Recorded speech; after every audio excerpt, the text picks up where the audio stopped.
Magandang tanghali po. Oras na para sa may init na balita. Nagtigil pasada ang isang transport group bilang pagtutol sa pag-phase out sa mga lumang jeep.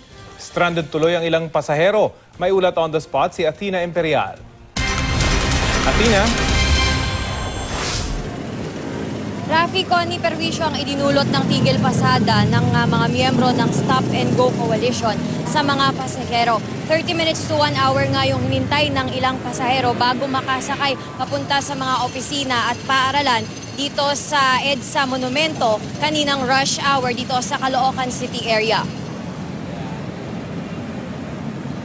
Dahil sa transport strike, nag-uunahang sumakay ang mga pasahero kapag may humihintong jeep o anumang pampublikong nasakyan. Kung wala na talagang maupuan, sumasabit na lamang sila sa estribo ng jeepney. Ang ibang estudyante at empleyado naman napilitan ng sumakay ng taxi para makahabol sa klase at trabaho. Humihingi ng pasensya ang Stop and Go Coalition pero ito raw ang kanilang paraan para iparating sa pamahalaan. Natutol sila sa sinasabing modernisasyon ng mga PUJ. Jeepney phase-out daw ang mangyayari kung susundin ang guidelines ng pamahalaan. May libreng sakay naman ang Department of Transportation at MMDA bilang tulong sa mga apektadong pasahero ngayong araw. Tumulong na rin ang PNP. Pinasakay sa kanilang mobil ang ilang mga pasahero. Nagde-deploy naman ng nasa 4,000 military, police officers at non-uniformed personnel ang DOTR, LTFRB, Philippine Coast Guard, MMDA, DPWH at Office for Transportation Security o OTS para sa transport strike ngayong araw. Hindi naman lumahok ngayong araw ang mga kasapi ng Alliance of Concerned Transport Organizations o ACTO. Malinaw daw kasi sa kanila na walang magaganap na phase-out. Imbes, ito ay modernization at ito ay unti-unting pagpapalit ng di na kumikitang jeep dahil sa kalumaan.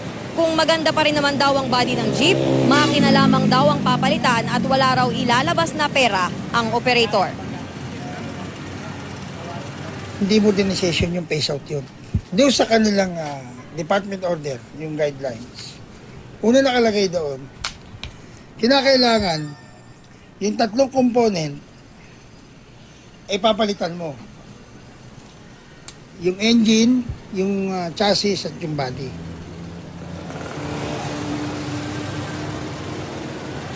Sa mga oras na ito, Rafi, ay humupa yung volume ng mga pasahero na naghihintay sa kahabaan na ito ng Monumento EDSA. Pero kaninang mga alas 6 hanggang alas 8 ng umaga ay humayon pa hanggang Rizal Avenue yung mga pasahero para magbaka sakali na mas madalian silang makasakay ng jeepney kaninang umaga. Rafi? So Athena, kahit na hindi lumahok yung ibang transport groups, malaki pa rin yung naging epekto sa mga pasahero nitong isinagawang transport strike nitong isang grupo, Athena.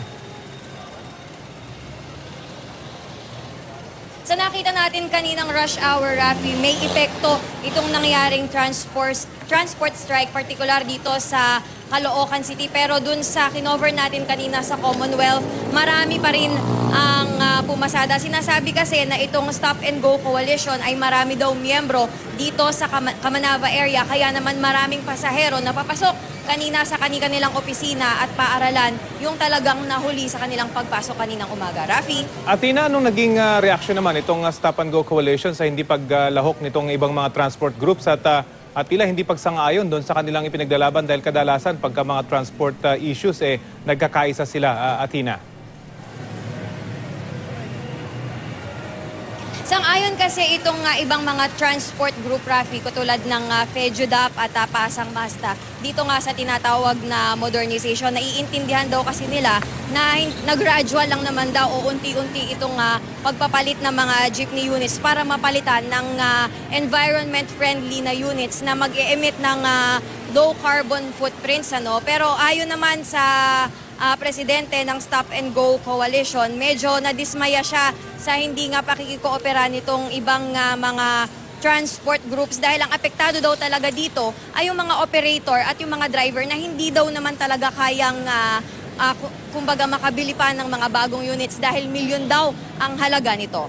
Rafi? Athena, kung malinaw para sa ibang grupo na una, gradual lang naman yung phase out at hindi maglalabas ng pera dahil tutulong yung pamahalaan, as I understand. Athena, bakit itong Stop and Go Coalition hindi ba nakarating sa kanila yung buong detalye ng programang pag-phase out dun sa mga sira-sira lang naman ng mga jeep, Athena? Binanggit natin yan, mention natin kanina yan sa interview sa kanila. Pero nung binasa daw nila yung guidelines, parang ang dating daw talaga dito sa Stop and Go Coalition, hindi naman daw yung mga dilapidated jeepney lang yung papalitan. Ito daw ay complete phase out ng jeepneys dahil ang ipapalit ay yung mga hybrid o yung mga gagamit ng electricity. At ang pinopoint out talaga nila dito, Rafi, hindi daw talaga kakayanin ng mga operators at ng mga jeepney drivers yung nabayaran itong sinasabi nila na at least 7 million worth of jeepneys. Kasi sinasabi nila, Rafi, na meron daw at least, kunyari, sa mga taxis or dito nga sa mga jeepneys, 20 units daw yung kailangan na ipalit agad at hindi daw yun madali. Doon daw sinasabing loan na tutulungan naman sila ng gobyerno. Yes, tutulungan daw sila ng gobyerno, pero mahihirapan pa rin daw itong mga operators na bayaran itong million worth of loan. Rafi? Panghuli na lamang, Athena, may mga susunod pa bang pagkilos itong grupong Stop and Go Coalition?